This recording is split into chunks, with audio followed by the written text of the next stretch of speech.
Du coup, bonjour Thierry, merci déjà beaucoup de nous recevoir ici. Alors voilà, j'avais juste quelques questions assez rapides. Aujourd'hui, voilà, tu as vu un petit peu le tracteur ce matin, son fonctionnement, ses sécurités, un petit peu comment on peut l'adapter sur une exploitation. Voilà, quels sont tes premiers retours? Qu'est-ce que tu en penses là à chaud tout de suite? Je trouve que c'est un produit qui est fini, qui présente bien, qui a l'air fonctionnel. Alors on n'a pas pu essayer toutes les fonctionnalités, mais en tout cas le système moi me paraît assez complet. Ce qui m'intéressait aussi c'est la sécurité. Et là en termes de sécurité, apparemment voilà tout fonctionne. Enfin je l'ai fait arrêter aussi, donc il n'y a Tu pas de t'es pas fait problème. écraser, donc Mon chien Oslo ne s'est pas fait écraser non plus, donc c'était important. Sinon vous seriez barré vite fait. Voilà. Mais non, non franchement c'est bien. On voit que c'est adapté sur un véhicule qui peut être classique entre guillemets, donc ça c'est aussi le fait d'avoir un tracteur qui va pas servir qu'à ça ou un robot qui va pas servir qu'à ça, donc ça peut être l'utilité. On peut reprendre pour aller à la COP et puis livrer du grain quoi. Donc ça c'est aussi un intérêt.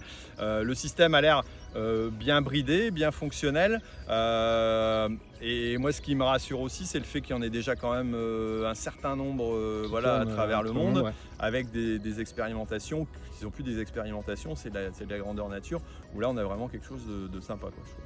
Ok, et donc du coup, est-ce que demain, on va dire, demain ce projet évolue, est-ce que tu te verrais le mettre en place sur ton exploitation ou toi tu le verrais dans quel cadre d'utilisation? Alors moi je le verrais dans quel cadre.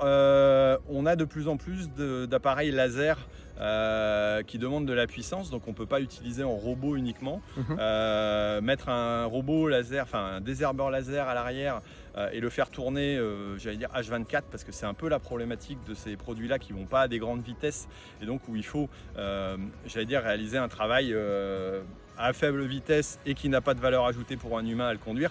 Là ce serait vraiment l'usage.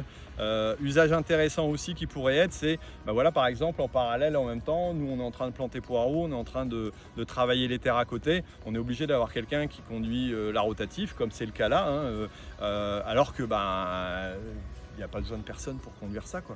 Voilà, et puis de le faire, pourquoi pas, demain on doit passer un coup d'outil avant un semis, c'est pareil, on ramène le tracteur, on le met en route, hop, on ramène notre semoir, on appuie dessus. C'est le type d'usage que je lui verrais bien, vu la polyvalence a priori qui permet quoi. Ok, parfait. Merci Thierry. De rien.